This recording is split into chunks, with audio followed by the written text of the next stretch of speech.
Welcome to you all to the Back to the Future, what leadership strategies are emerging for the new workplace. My name is David Kelly. I'm the Executive Director of the British Chamber of Commerce and delighted to open this event. As you're all no doubt aware, the 12 business committees within the Chamber are the absolute heartbeat of all that we do. And this event has been brilliantly brought to you by our Leadership, Talent and Professional Development Committee and supported by our Built Environment Committee. So some great cross-committee collaboration there. Thank you also to our official Future of Work partner, Prudential in Singapore. The future of work is one of our major themes, and we are very thankful for Prudential for all of their support.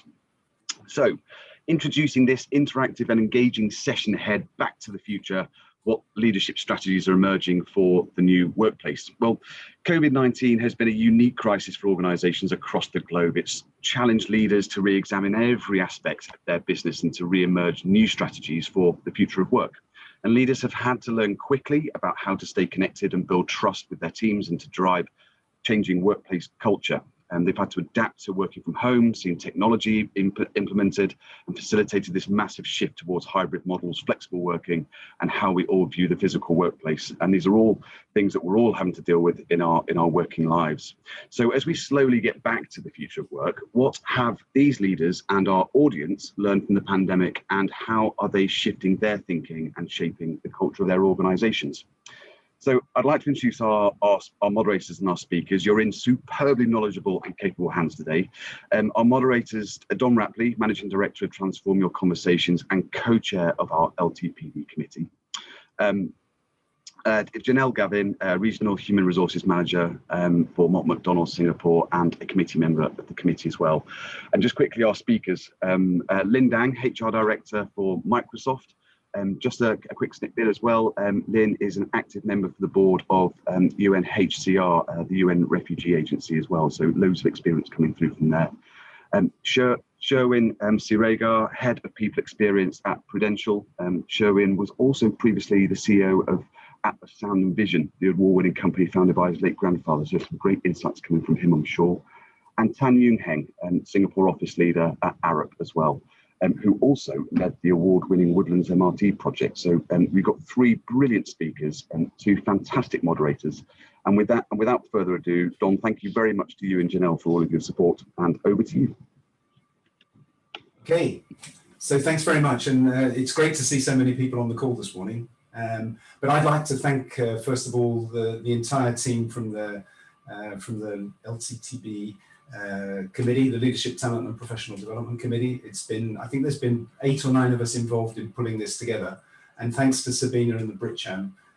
So you'll see a number of people who are involved. They're participating in running the breakouts today. So it's been a real team effort. And Janelle and I have spent quite a bit of time with Sherwin, with Yoon Heng, and with Lynn, just taking them through their thoughts on the issues that David has just raised. And we've put together some interesting questions based on what they shared with us. So let's very quickly take you through what the plan is for today. We've got 90 minutes to do this. And the idea is that very quickly we're going to go into, Janelle and I are going to be talking to the 3 panelists. We've got some interesting questions about, not just about hybrid working, but about business transformation, about collaboration, diversity, the importance of purpose and values. There's so many issues that are emerging from this. We could probably do 2 or 3 panel events. We're then going to go into breakout conversations, and here's an opportunity for everybody in the audience for 20 full minutes. We'll give you 3 questions that we'd like you to reflect on. I'll take you through that in a minute. But the idea is that you'll be able to share your own thoughts about what's happening in your organization around some of these key questions. And the moderators will be outside of the breakout rooms, but the 3 panelists will be coming to visit some of the breakout rooms and listen in to what's to the emerging conversations. We're then going to spend a full 25 minutes asking probably 4, maybe 5 of the breakouts to give us their take on what emerged during those discussions, and we'll open that discussion again out with the panelists to take the conversation a little bit deeper, having heard your inputs. And then a wrap up, what are the takeaways from the panel, and some personal questions for them about what they've learned as leaders. And that's basically what we're going to be doing. So I'm going to hand over to Janelle now, as we kick off with for 25 minutes or so with questions for the panel. So Janelle. Thanks, Don, and thanks, David, for the introduction as well. And most importantly, thanks, Lynn, for joining us this morning. The first question is out for you, Lynn.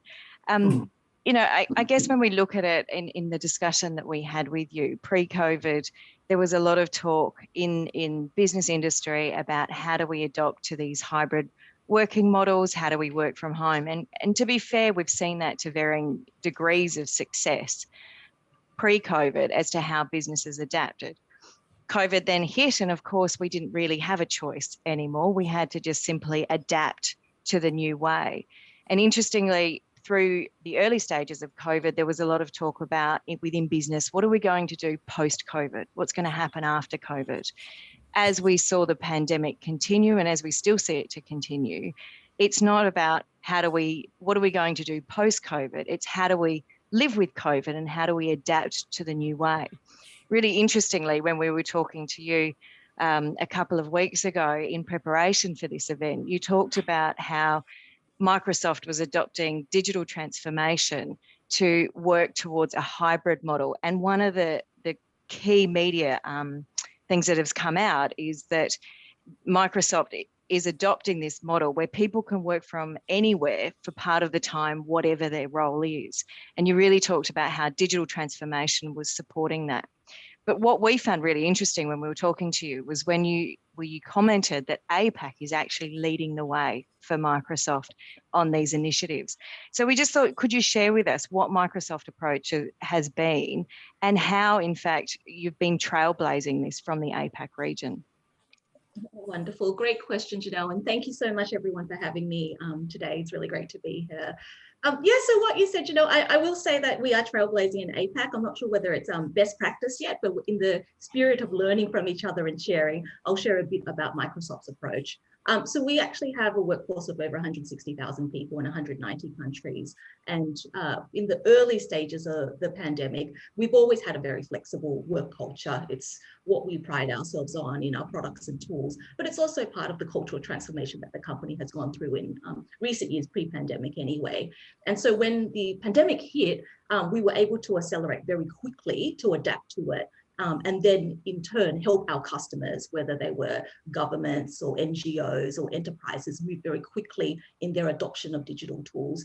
So I know early on in the pandemic, our CEO said we've probably seen about like 2 months of 2 years, sorry, of digital transformation in just 2 months, and just like the crazy scale of it. But now that we're more than a year in this pandemic, and I guess we can safely say, based on our experiences and some of the research that we've done, is that flexible work is the future. It's here to stay. Back to the future, or the future of work, it is flexible. And so what we found is that workers actually want the best of both worlds. So whether it's at the end of this pandemic or post-pandemic, they want to ensure that flexible remote work options continue. But on the other hand, they also want more in-person time with their teams. So we're not moving to one dogma where we say everybody works from home or everybody works in the office. We're going to blend this mix, and that's a global position we've taken. So here at APAC, I guess just with the really great handling of the pandemic by several governments in this region, including Australia, Singapore, Hong Kong, Vietnam, Brunei, Macau, Taiwan, New Zealand, just to name a few, most of our offices there have been operating this hybrid model. So I often get my colleagues out in the US or Europe reach out to say, Lynn, tell us, back in October last year when you were thinking about bringing people back in the office, what did that look like? And I think the biggest learning for us is the technology is there to enable and to allow this, but actually it's also about the norms and the culture and the behaviors that you want to create for this hybrid model. So for us, it really just started with creating a plan to empower flexibility. And so asking really key critical questions like, how are people doing, first of all, checking in, and what do they need, whether it's at the workplace or at home? Who will be able to work remotely? Who might need to come in? What activities will people come in on? How often will they do that? And then how do we make the physical space really compelling enough to entice employees to come in on the cross collaboration that we want to do, but also ensure that their home office is really set up for success as well as they continue this hybrid model. So that's mostly what we've been working on. I think just maybe the 3 C's I call it with the leadership team. I think the first thing we need to focus on is like our clarity in communications.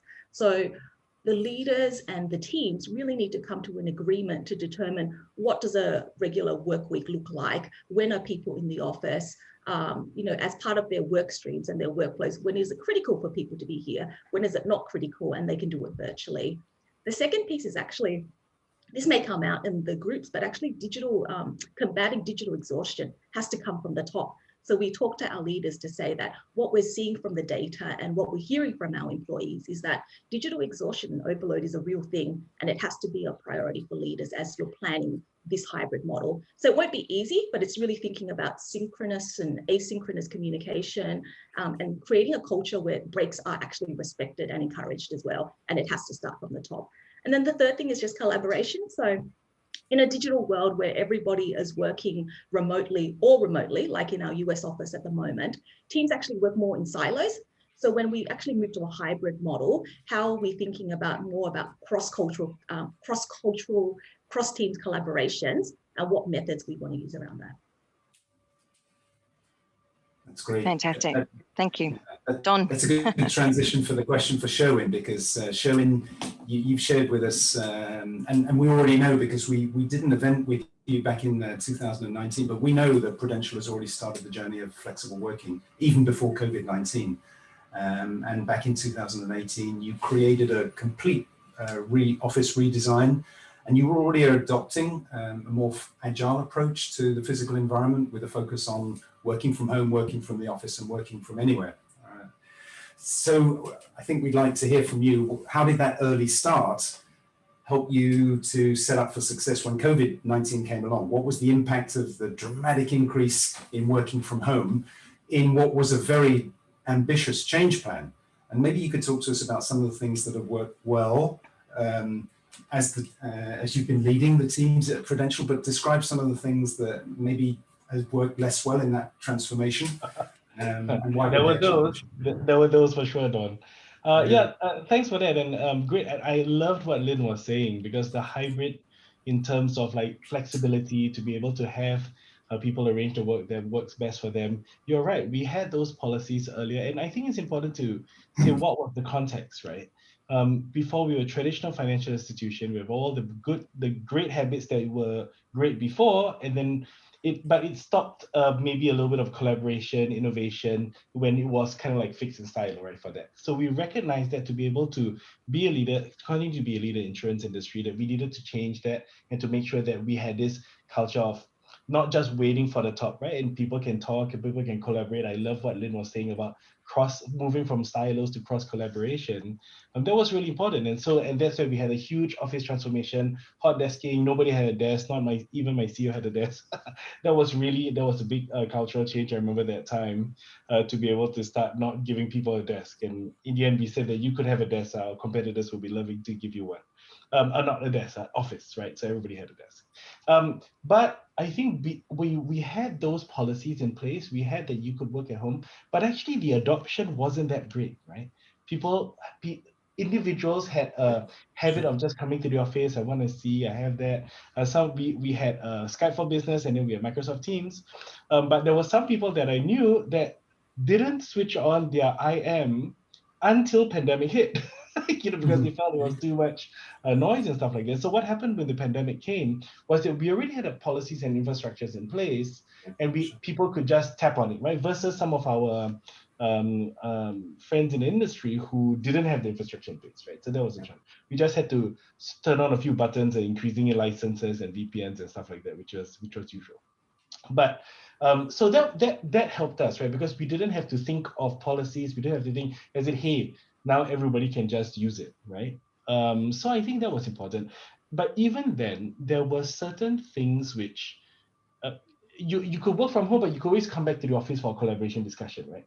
But I tell you what I really missed was a bunch of people in the room drawing on the board, Post-its on the board and things like that, right? I remember there was one PowerPoint deck that I was personally doing, and it was up to version 29. And I'm like, okay, guys, I was like, no, so we had to introduce whiteboarding tools. We used Miro, for example, and that really helped a lot to be able to focus on that.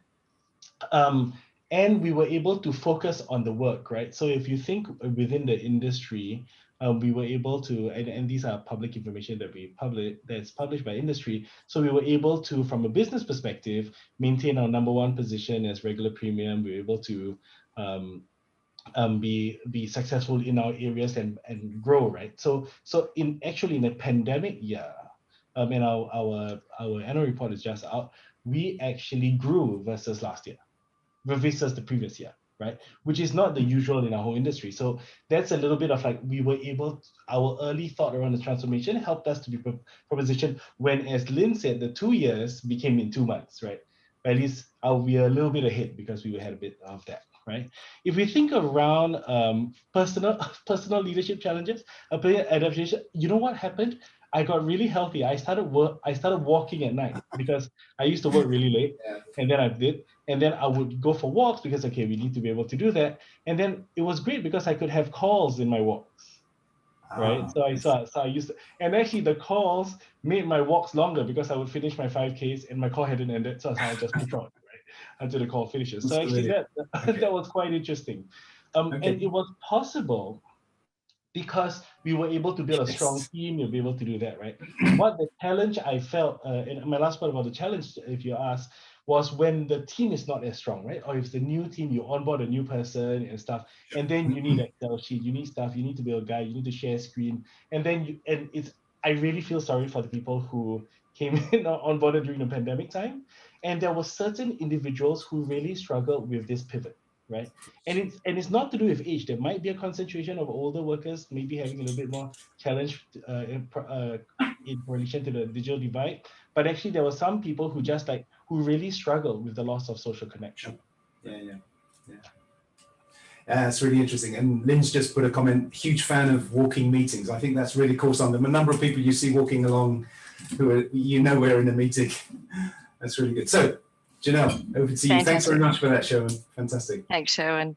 Young Heng, this one is coming over to you and following a very similar theme that we've just been talking about in terms of creating these spaces, these physical spaces within the offices that enable the teamwork and enable collaboration. And your company, Arabs, went through a very similar type of journey, but a few years before COVID. And when we were talking to you, you talked about how the adoption, people were open to the adoption of this flexible working model, but they still wanted to come into that physical space because there was still some of that skepticism that was hanging around. Obviously, again, last year changed all of that.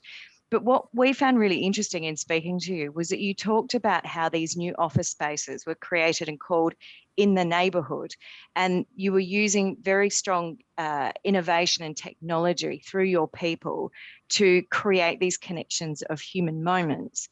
And as we're coming through to opening up the offices, really interested to understand more around how you've been able to accelerate the adoption of these human moments when you have teams that are still working remote. Obviously, we've had a lot more teams working, some in the office and some remotely previously. But as these restrictions are starting to ease, particularly here in Singapore, how have you, as a business, kept that acceleration going, but enabled these human moments, because understanding that teamwork is so important to what we do as a business? Yeah, thanks for having me. Thanks, Janelle. Thanks, Don. I mean, this is quite last year was quite a really, what I would say as a leadership cohort with my colleagues. I think it's a really interesting, I would say, experience to go through this. When we plan the workplace, when we planned the workplace like three years ago, and actually we have gone through a very thorough change management with all the people, and what do they really look for in their future workspace. So I think people also didn't think about too much when they need to work so much at home. So actually we kind of focus on making the workplace very flexible. There's a social anchor on it, and then there's the also a learning space for them to come, as well as a wellness space for them to take care of their health. For example, we have more water points for them to use, and we have space can be converted to yoga sessions or something like that. So that actually has been what was the focus on the workspace, physical workspace in the city, I would say. So, but when the COVID hit, we were asking ourselves, so how can we continue the wellness, activity-based, as well as human moments to continue even to when they were when they're working from home. So that was really a big challenge. And I think when this was hitting us, I think we actually opened up to the people again and said, what can we help you to achieve these three objectives when you are not in office? So I think there are a lot of new ideas came out. I mean, just give you an example. People were thinking, can we have a meditation moment for 10 minutes at 10 o'clock? So that is something that we actually use our skills. We have acousticians. So actually we use that, ask them to create something like a very calm music. And then we have visuals for people to actually look at the screen and close their eyes or look at the screen and listen to the music for just 10 minutes. Up to them they can just join in. And we have all these bite-sized wellness initiatives so that we make sure that people, when they're at home, they also have a chance to also interact with others, as well as keep their wellness in the high priority, as a high priority. So and looking at this COVID impact, I would say that we now have to even more deliberate in terms of how we purpose design our space for people to want to come back. And luckily, our workspace currently is quite flexible in terms of layout, and then we can actually adopt a few new things to make sure that people are still keen to come back. So actually, I would say that previously we looked at workspace as a working space and productive space, but now I think it's a switch to be like a cultural and social anchor for people to really get connected in a human moment, create a human moment, and also create opportunity for serendipity. Because when I talk to our people, they were saying that what they miss is a fireside talk. I mean, we don't have fireside here, but like a water cooler talk, and that actually sparks a lot of discussion and also innovation, and you can actually talk to anybody.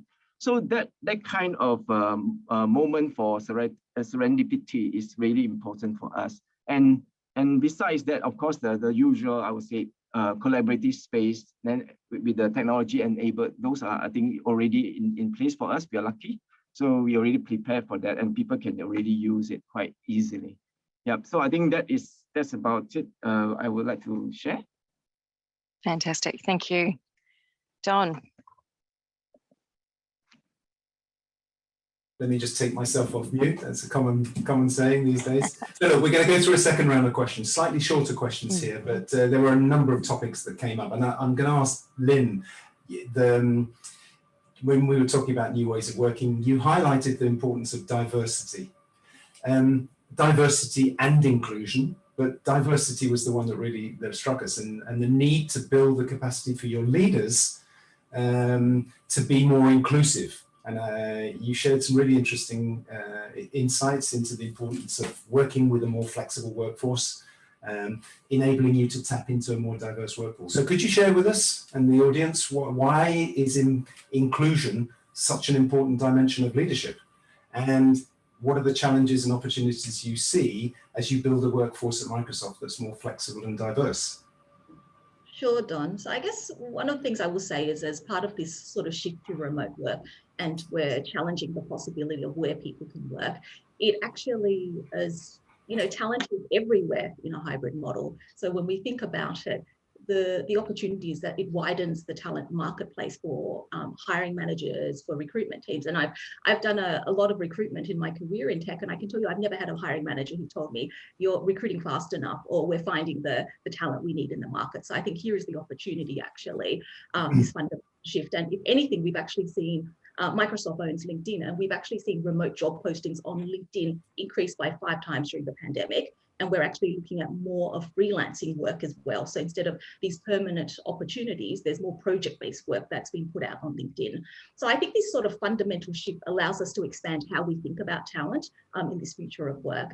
And of course, as you bring in, diversity and inclusion, I hope I'm preaching to the converted here, but obviously we know that diverse teams really do have better business outcomes, and you can truly represent the customers and communities that organizations work in. So for us, we have always been dedicated to diversity and inclusion, but what we're finding is actually the reality for leaders is, how do you create the inclusive cultures where you have different diverse elements, right? It could be gender diversity, it could be people from different cultural backgrounds, it could be different generations in the workforce. And now you have this element of people who may actually only see their teams once we're able to travel there, maybe once or twice a year, but for the majority of the year, they may be doing remote work as well. So you bring that together, you bring a diversity of people, doesn't always guarantee high performance. It really requires inclusive leadership to bring that together and enhance the team's performance.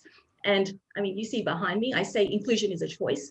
So it's a choice that things like leading with empathy, ensuring that all the voices in your team are heard, are really critical leadership skills that need continuous development. And so for our leaders, it's something that we put in their core priority about how are you creating inclusion in this space. But if I can just share, for example, there are things that leaders can do and continue to work on. The first one is like visible commitment. So leaders saying that they are authentically committed to diversity, challenging the status quo, making sure that diversity and inclusion is a team priority. You can do simple things like in a team meeting where you're holding a hybrid team meeting, having one person in the team dedicated to just looking at the inclusiveness. Which voices are we hearing? Are we using the chat functions? Is everyone's voice equally heard? How do we encourage that? The second thing about leaders is like humility, being able to create the space for others to contribute. So I often say to leaders, like, how much time do you spend airspace talking, and how much time are you actually listening to the teams and creating the space for the teams to come out? But I think it takes a great sense of humility to have that self-awareness and actually to practice it as well. And just awareness of our own biases. So really being able to know the blind spots in a system, and say, for example, in hybrid work model, if you're sitting in a room with some of the team, some are dialing in virtually, the question is, are you aware of your bias? Because as social connections, we often look to a person, make eye contact and talk, but then the conversation only stays in that physical space. So as a leader, are you aware of the biases that are happening in a hybrid work model, and what actions can you take to correct that? And then there are other things like cultural intelligence and just collaborating with the team. But I think these are all skills that have always been super important, but maybe even more so and more intentional and deliberate about in a hybrid work model. Brilliant. That's really cool. Thank you very much for those insights. Janelle. Cool. And I am conscious of time, so I'm going to jump into a very quick question, maybe a summary, Sherwin, for you in a 90 seconds. Challenge is on. We talked about a very similar thing that Lynn was just talking about, inclusion. And what we were talking about with you was about how bringing your values to life in creating an inclusive workplace when you do have teams that are working split between home and in the office. Do you want to summarize for us as a leader what you're doing in terms of how to bring these values to life and create that connection with your people to the business values for that success of your business? Yeah, okay, 90 seconds, let me try. So I think if you look at values, right, I think we have to look at two things, right? The principle of is the same, right? What it means to be collaborative, what it means to be empathetic, what it means to be ambitious, all those things. But then contextualize it to the area, right? As Lynn was saying, face-to-face is really different when you have when it's purely virtual like now, and when it's hybrid, because you have that social distance bias, which Lynn was talking about, which had that, right? Now, how do you contextualize? What does a great meeting that is effective and inclusive look like in different things, right? So that's sort of like, you need to ask that questions and to be able to clarify that culture for yourselves. Now, for us, what we do is we have a certain model. We'll be able to do that. We teach that things. A lot of Lynn's creation was resonates with me. There are some great ideas. I was taking notes. But also, how do we monitor at scale, right? So we have a pulse survey that goes around and says, for example, our meetings effective and inclusive? Does it support our value? And then we have this as a pulse, 5 to 6 questions every month. It comes in, we see what's doing great. Let's highlight those great practices and have them a role model. And what are the heat maps of people who are a lot more challenged in this area to be able to then go in and to be able to do that, right? To be able to see, because it's a skill set, it's a culture. It might not be that team, it might be where that team has meetings with another division and that's the source of the issue. So let's look at that, and it has to be contextualized, that right. So clarity, context, and data to be able to have the right intervention is my summary. Fantastic, thank you. Great. So, Yung Heng, a short question for you before we go into the breakouts. We were really interested when you started talking to us about the ability of your leaders during COVID to drive team collaboration. And you talked about your real philosophy that you wanted your leaders to be more visible. And we wanted you to share with the audience, why is that important? Why is it important for leaders to be more visible now? And is that going to be something that's going to be even more important as we move towards future ways of working? Yeah, I think, thanks.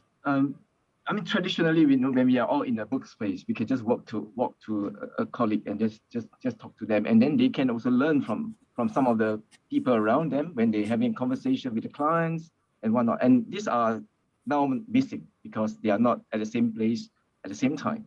So these are the major challenges that we have, and across this issue, I think a lot of our leaders actually have to step up to really create the human moments. I mean, I go back to the human moments that I'm talking about. So they can come in a different mode.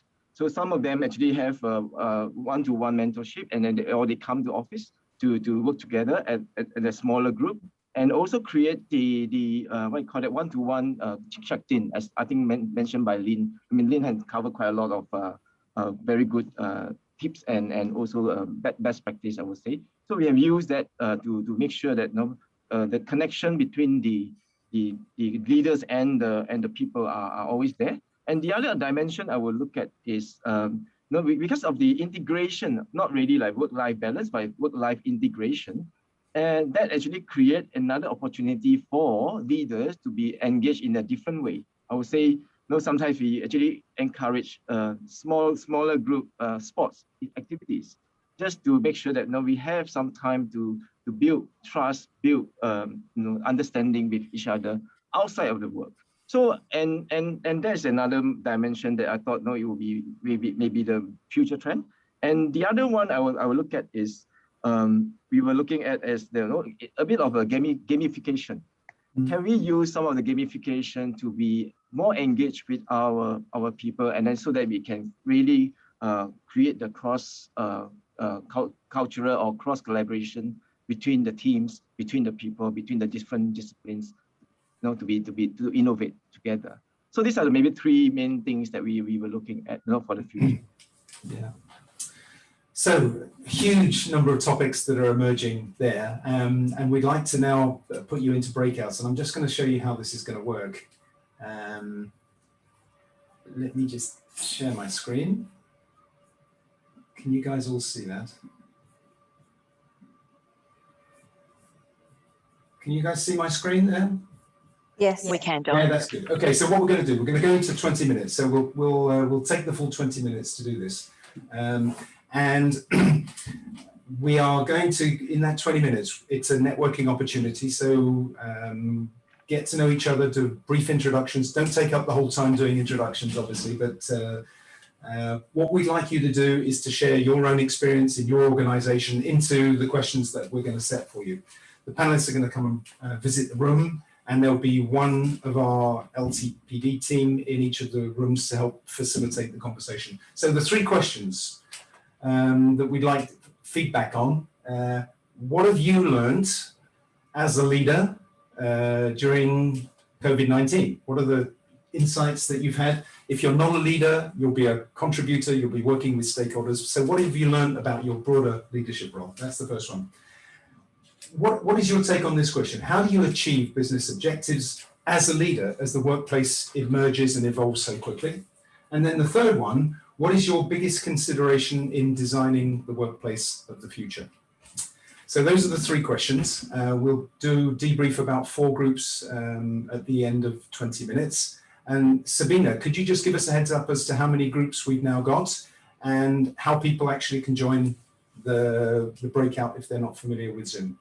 Absolutely, Don. So we've got 9 breakout rooms this morning, and you'll be automatically placed in the room. So as soon as you give me the go ahead, I'll transfer you all across. So one last thing that I'd like you to do, because with Zoom, you won't be able to see the questions. I'm going to suggest that you take a photo with your phone or take a screenshot of this so that when you go into the room, all of you will know those 3 questions that we're asking you to respond to. So we'll just give you 10 seconds or so to do that. And Sabina, off we go into the breakout rooms. We'll see you in 20 minutes for some interesting debrief. And the panelists will be coming around and visiting, so don't be surprised if they pop in.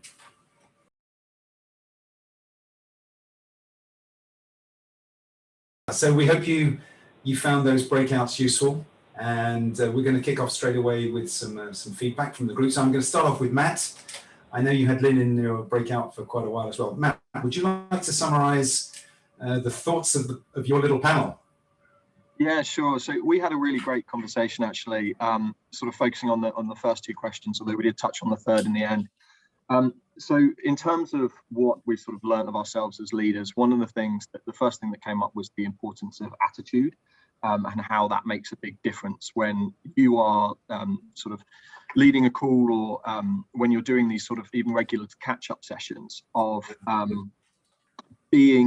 presenting a sort of positive attitude and being patient as well, and recognizing that things may not get done as quickly as possible, but also having to balance that with the sort of human side of, because as we sort of discussed, the barriers between, I am the leader, I will not sort of express emotional or, show that this is quite a difficult time for me as well, I think have been broken down. So it's getting that balance of appearing positive and buoying the team up, whilst at the same time recognizing that it's been tough for everyone. Everyone makes mistakes, the leaders make mistakes. And then just having the sort of importance of the sort of pastoral care as well, and just reaching out on a sort of human basis and just checking that individuals are doing well, because every single person has dealt with this situation very differently. And what we were saying was, there is no rational, you can't look at someone's situation and say, well, it's going to be easier for them because they don't have kids at home and I'm having to homeschool, therefore it's more difficult, or anything like that. The people who are on their own may well be having a far harder time than being in a noisy house with house or whatever else. So not sort of jumping to conclusions about who can always be ready on the call, or why people aren't there. And the sort of exemplifying trust as well, just showing that you have lots of trust in your team and not constantly sort of micromanaging or checking up on. But that was, I mean, the last thing, I sort of lumped it all together between the 3. That's okay. It's okay. But the other thing that we were talking about was really clear communication. Right.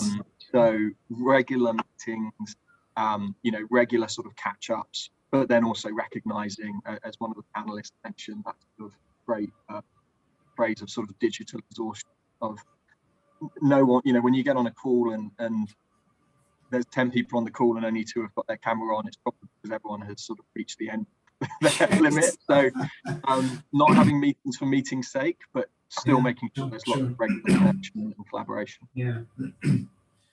That's really good. Lynn, I know you were in that group for most of the time. Anything that you heard? I mean, different people from different organizations. Anything you'd like to add to that? No, I think Matt did such a fantastic job. Thanks, Matt. Yeah, he always does. I think the one thing that came out listening in is that this period has really given the leaders a lot of time for reflection. And so I think Roshan shared that, like, there's more ask for executive coaching now, because I think there is no playbook for this pandemic, right? So it's given leaders a lot of time to say, I'm not in this physical space with my teams, they have different needs, we're in this same storm, but everyone is in a different boat. And so as a leader, how do I step up and adapt myself for different people? But there's more questions I have than actually answers for. So that's probably the okay. Thanks for that. Okay, so look, I'm going to ask Neil. Neil, would you like to share some of the thoughts that emerged from the discussion you had with your group? Yeah, thanks, Don. Morning, everybody. We started with a very good observation about the importance of mental health and the separation and travel restrictions that are putting different people under different stresses. And I think that led into a discussion about the the discussion about business outcomes and the discussion about staff welfare is the same thing.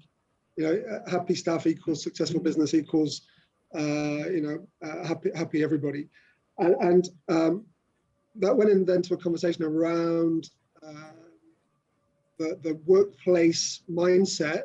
And I think really good inputs from Wendy talking about the importance of giving people choice and people knowing they have a choice, so that everyone feels empowered to be confident about looking after their own interests. We then sort of bounce that around in terms of what does that mean for real workplace, and the common thread there was around, I think, two things. One was coaching and not having hard rules. And I was kind of provoking a bit about, you know, what rules should we be imposing? But I think the importance of having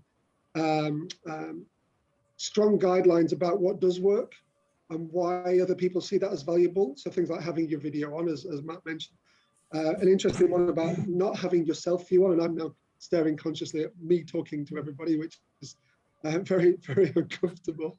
The importance of making sure people understand what technology can do and how the other parties experience it.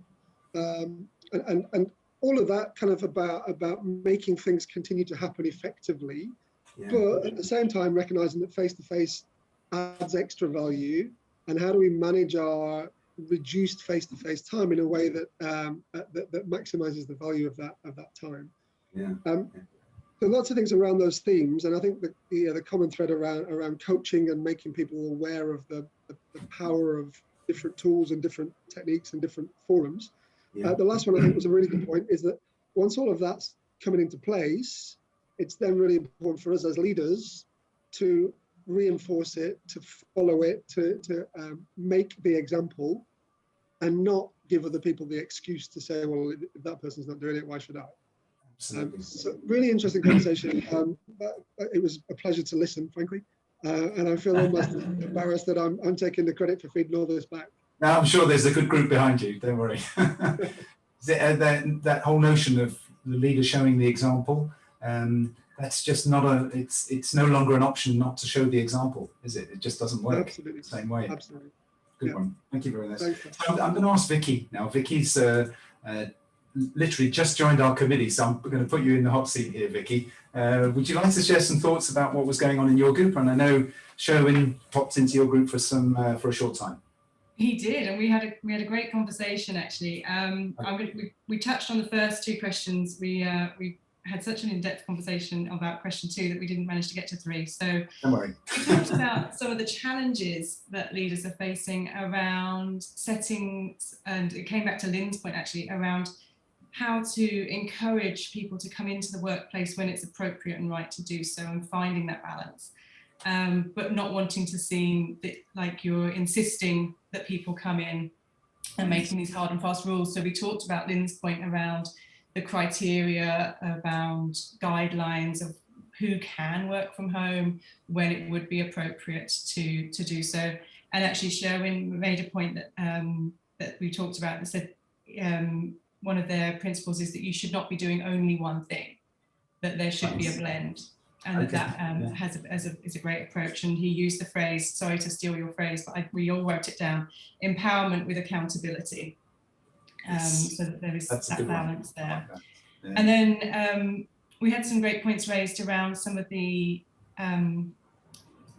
ways that people might be actually be avoiding difficult colleagues by using working from home as a benefit to avoid or structure their office time, knowingly avoiding people that they perhaps find a challenge, and then the detriment that may offer to the business if those two colleagues do genuinely need to be working together. When we moved on to business objectives, we very much agreed that it was hugely important to stay aligned to core values for the business. And we had a big discussion around the wellness elements and the blurring of lines from work to life, and also around the legal, the uncertainties around the legal and liability and responsibility of people working from home, and what does home mean? Is it literally in your household? Is it somewhere out and about? Is it a different country? What does that really mean when we talk about home? And then I think one of the really interesting conversations that we had was around global perspective being quite different to our Singapore experience. And so we talked about companies that are based in the UK very much still working from home, not talking about office repatriation at all. And obviously in Singapore, we've got a few more freedoms, and the challenges of globalization around the perspective of our Singapore experience. Absolutely, yeah. We're really lucky in Singapore. I think all of us have found our colleagues in Europe and the USA are living a very different experience. And it's interesting you were mentioning, you know, getting back to work. People haven't seen each other for so long. And I was talking to somebody the other day who was saying, you know, we're having to get used to talking to each other face to face again. A guy was telling me he met for the first time 2 people in his team who he recruited in September and October. And getting used to networking is going to be a real challenge. People have got to get used to going back to where they were if they can get there. Thank you for that, Vicky. I appreciate that. Sherman, and you were in that conversation. Anything you'd like to add? Okay. Vicky's talk about empowerment versus and accountability. I think the reality will be about choice, right? Right. Like we need to let the teams choose what works for them, which version of hybrid works for them, marrying both the business needs and the team members' individual needs, right? Because different team members have different needs. So that's with that choice, it's where I mentioned it's about we empower you to make a choice and you be accountable for that choice as well. Yeah. Right. Great. Okay, so I'm going to move on to James. I'd like you to share, and I know Yung Heng, you were in that group as well, so I'll ask for your insights into that as well. So James, how did your group go? Yes, thank you, Don. So I was in a group with Yung Heng and Simon and Joe. Just 3 things that I want to pick out from our discussion. The first is a mindset shift. The second, I'd say, is about connection. The third, about productivity. So in terms of a mindset shift, so one thing we learned as leaders is that it is possible to lead a remote team. So Simon was based in the UK, for example, so had some logistical issues, but we all found that it was possible, but that also that we've improved as remote leaders in the last 12 months. We've become more effective at doing it. So that was the mindset shift.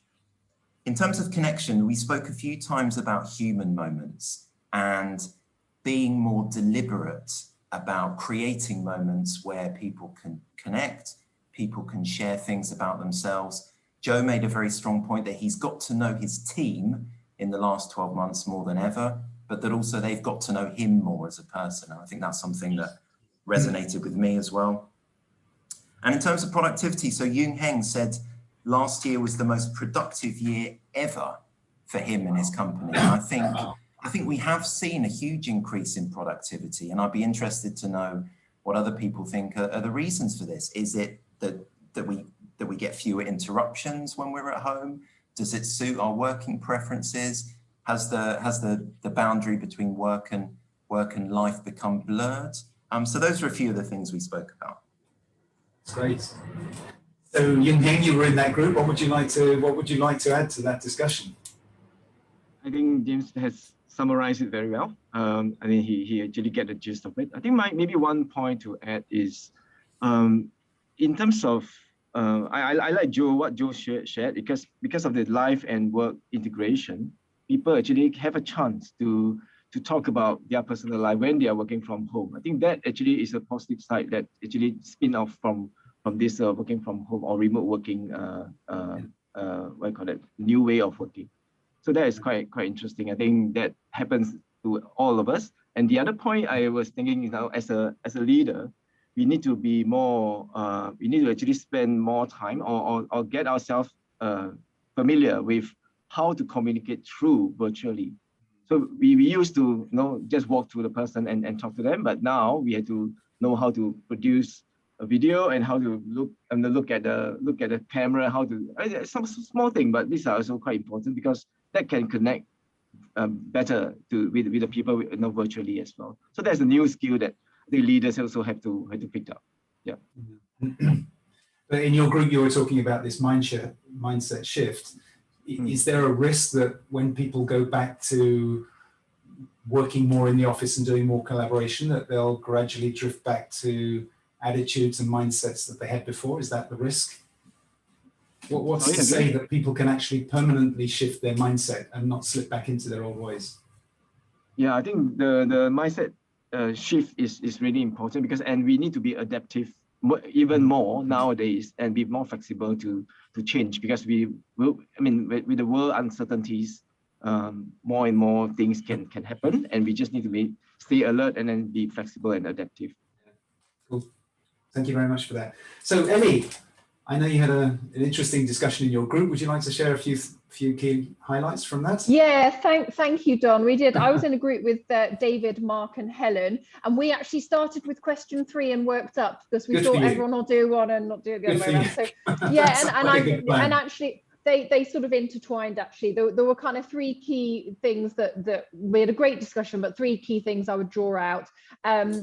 One of the things was around the property side, and actually all people in the group were having different experiences with this, but the common themes were the move to hybrid working and the need to check the suitability of the property. So so at Standard Chartered, for example, they now have they've now had an agreement with Regis co-working space, so all individuals globally are going to have the opportunity to work from Regis offices as well as either home or work in their hybrid model.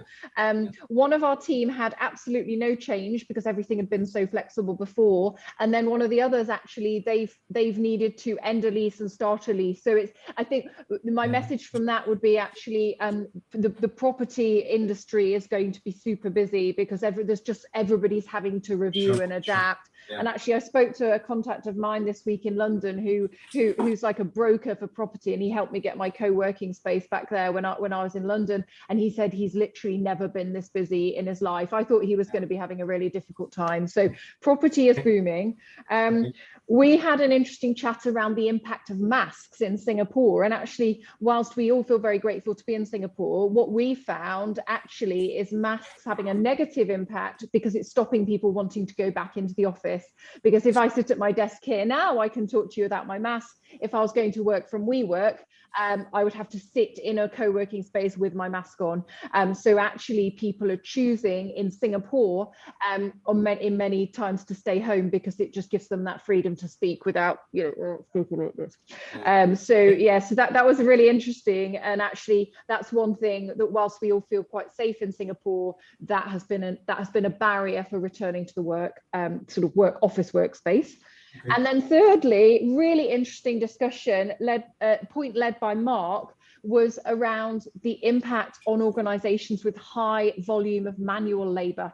And we all acknowledge that this topic is really not getting much airtime at all. Everybody's talking about the tech companies, the financial services, they're talking about office space, home space, technology. Actually, when you've got organizations that are dealing with kind of low margin, high volume manual workers, it's a totally different conversation that needs to be had. And actually where you've got kind of migrant workers and they've maybe all gone, left the cities and gone back to villages, it's there's a totally different set of challenges. We haven't got time to go into them now, but it was really interesting. And I thought, yes, gosh, every blog post you see, it's all about this big cheese in tech has said this, and this one said this. And actually that it's all the airtime is being given to the high value, high net worth individuals in nice offices. And actually there's a lot of other people around the world that are impacted quite differently as well. So we had a good chat. I shall hand back. Thank you, John.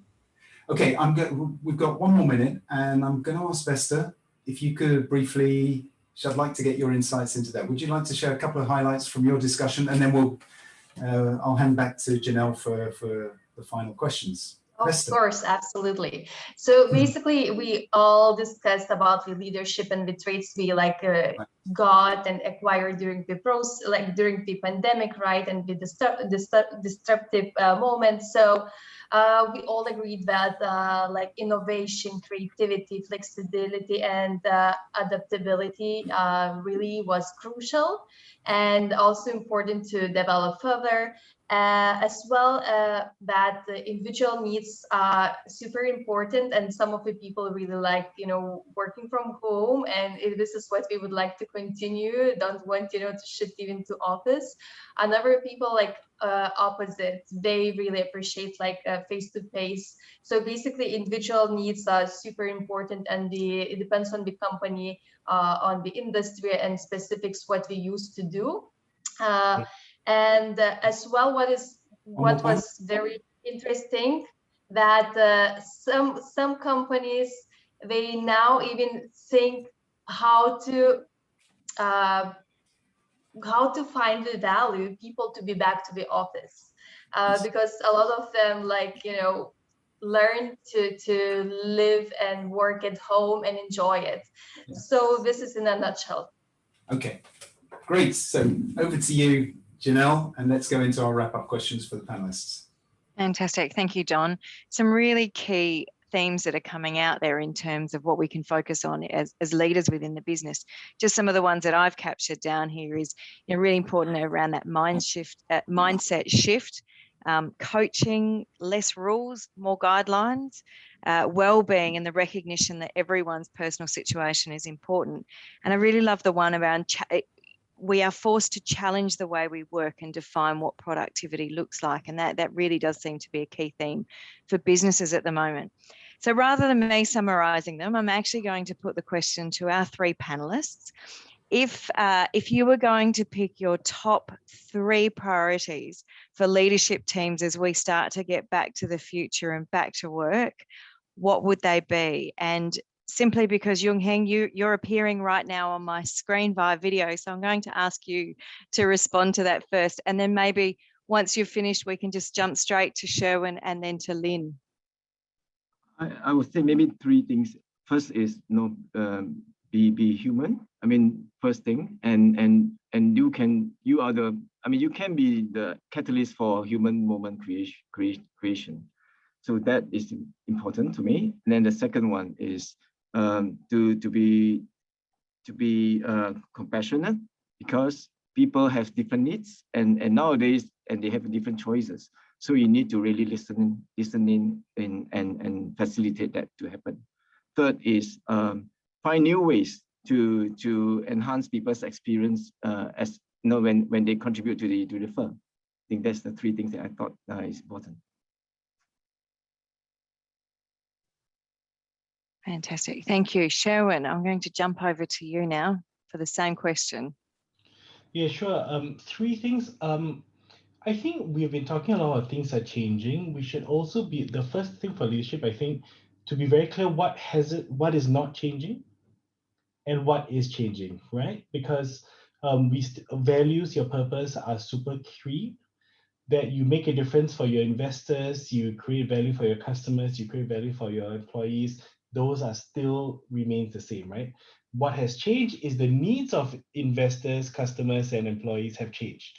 And then to be able to then adapt that, right? So I think that adaptive piece, I love what Yung Heng is saying, this whole idea of empathy, being inclusive, understanding things, be aware that wherever you're from, you have privilege, especially leadership, you'd have a little bit more privilege than others. So the whole piece of inclusion, understanding was that's super important. And I think that's the access to actually moving the needle and having breakthrough performance, right? So, yeah. Fantastic. Thank you, Sherwin. Lynn. Okay, my 3. So I think the first one I would say is, as leaders, to invest in your managers, in your organizations. I think this conversation is really, you know, we've definitely heard from leaders about things that are important, but I think when you scale it to your employees and the employee experience, the relationship between the M1 and the teams is probably one of the most important things that we've seen. So we've talked about some really great leadership attributes like modeling and coaching and caring for teams. How do you scale that through your leadership? So invest in your leaders, like spend time in that. I think the second one is really